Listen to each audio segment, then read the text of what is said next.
Halo, selamat siang. Kembali lagi bersama kami kelompok 4. Jadi di sini kami akan menjelaskan materi tentang distribusi hipergeometri.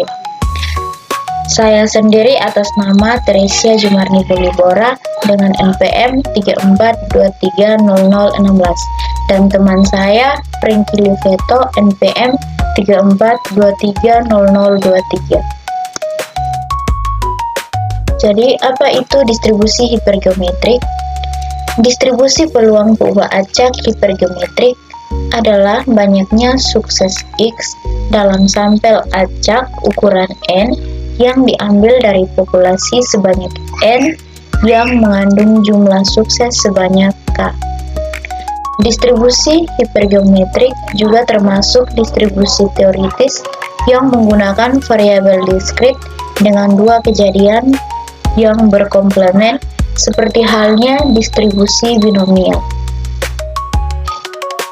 Yang berikut perbedaannya dengan distribusi binomial. Distribusi binomial, pengambilan sampel dilakukan dengan pengembalian, sedangkan distribusi hipergeometrik, pengambilan sampel dilakukan tanpa pengembalian. Distribusi binomial, probabilitas tetap, sedangkan distribusi hipergeometrik probabilitas berubah. Distribusi binomial contohnya seperti pelemparan sebuah koin dan dadu, sedangkan distribusi hipergeometrik contohnya seperti pengambilan kartu dari deck tanpa pengembalian. Yang berikut ciri-ciri distribusi hipergeometrik. 1. Populasi terbagi menjadi dua kategori, sukses dan gagal. Yang kedua, pengambilan sampel dilakukan tanpa pengembalian. 3. Ukuran populasi tetap dan terbatas. 4. Cocok saat sampling dilakukan dari kelompok kecil. Yang berikut sifat distribusi hipergeometrik. 1. Sampel acak ukuran N diambil tanpa pengembalian dari N benda. 2. Sebanyakkah benda dapat diberi nama sukses, sedangkan sisanya N kurang K diberi nama gagal.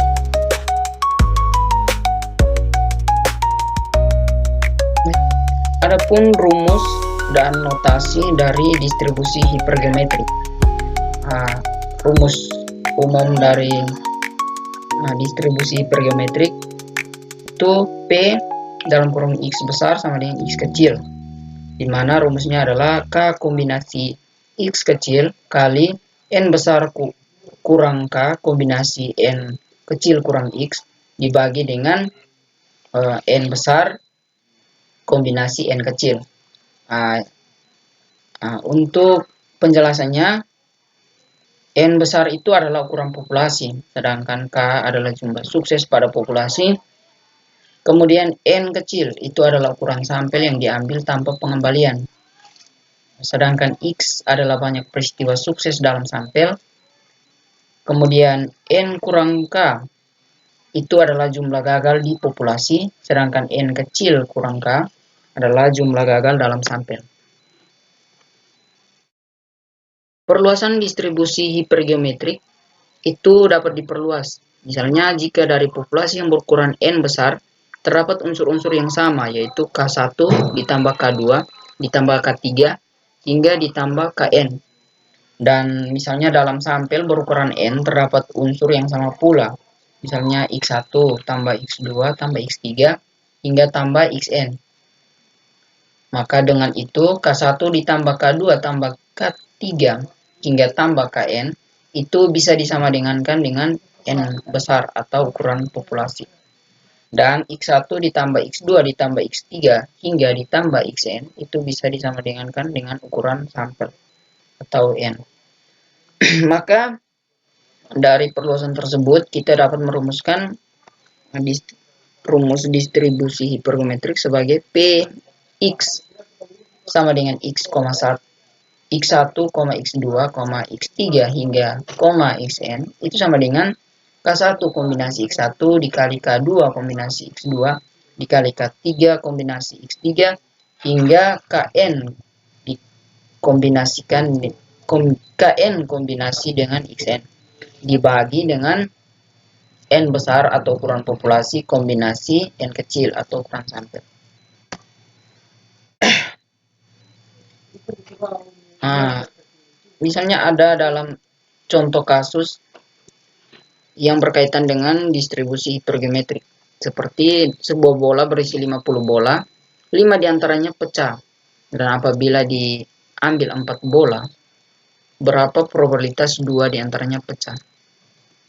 Di sini kita bisa kita mengetahui bahwa N besar itu adalah ukuran populasi, yaitu 50 bola.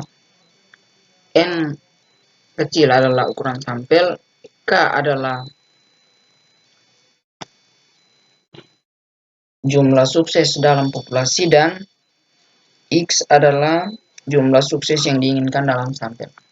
Di sini kita bisa masukkan rumusnya, yaitu kita bisa cari dengan 5 kombinasi 2 dikalikan dengan 50 kurang 5 kombinasi 4 kurang 2 dibagi dengan 50 kombinasi 4. Dimana 5 kombinasi 2 dikalikan dengan 50 kurang 5 itu 45, 4 kurang 2 itu 2. Jadi 5 kombinasi 2 dikalikan dengan 45 kombinasi 2 dibagi dengan 50 kombinasi 4.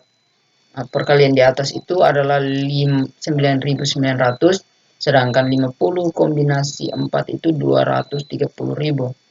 Nah, 9.900 dibagi dengan 230.000 adalah 0,043, sehingga probabilitas 2 bola pecah dari pengambilan 4 bola adalah 0,043. Adapun contoh kasus yang kedua dari penelitian golongan darah mahasiswa pada sebuah universitas, diketahui bahwa 10 mahasiswa, di sini ukuran populasinya 10 mahasiswa, terdapat 2 mahasiswa bergolongan darah A, 5 mahasiswa bergolongan darah B, 3 mahasiswa bergolongan darah O. Kemudian apabila diambil 5 orang mahasiswa, maka berapa probabilitas seorang mahasiswa memiliki golongan darah A, 2 mahasiswa memiliki golongan darah B, dan 2 mahasiswa memiliki golongan darah O. Baik, ini kita bisa mencari karena ukuran populasinya adalah 10, maka N besarnya adalah 10.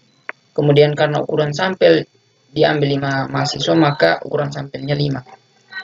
K1 itu mewakili 2 orang mahasiswa yang memiliki golongan darah A. K2 adalah 5 mahasiswa, adalah mewakili 5 mahasiswa yang bergolongan darah B pada populasi. Kemudian K3 mewakili 3 mahasiswa bergolongan darah O pada populasi. Sedangkan X1 adalah mewakili mahasiswa yang bergolongan darah A pada sampel, X2 mewakili mahasiswa bergolongan darah B pada sampel, dan X3 mewakili mahasiswa bergolongan darah O pada sampel. Kemudian kita akan mencari probabilitasnya. Di sini P dalam kurung X sama dengan 1,2,2 itu sama dengan kombinasi dari 2 kombinasi 1 dikalikan dengan 5 kombinasi 2 dikalikan dengan 3 kombinasi 2, dimana K1 adalah 2 kombinasi X1. Jadi K1 2, X1 1, kemudian seterusnya hingga K3 sama dengan 3 kombinasi X3 sama dengan 2. Di sini kombinasi dibagi dengan kombinasi 10 kombinasi 5. 2 kombinasi 1 sama dengan 2, 5 kombinasi 2 sama dengan 10, 3 kombinasi 2 sama dengan 3. Kemudian dibagi dengan 10 kombinasi 5 sama dengan 252. 2 dikali 10 dikali 3 sama dengan 60, dibagi dengan 252, maka probabilitas seorang mahasiswa memiliki golongan darah A, 2 mahasiswa memiliki golongan darah B dan 2 mahasiswa bergolongan darah O adalah 0,238.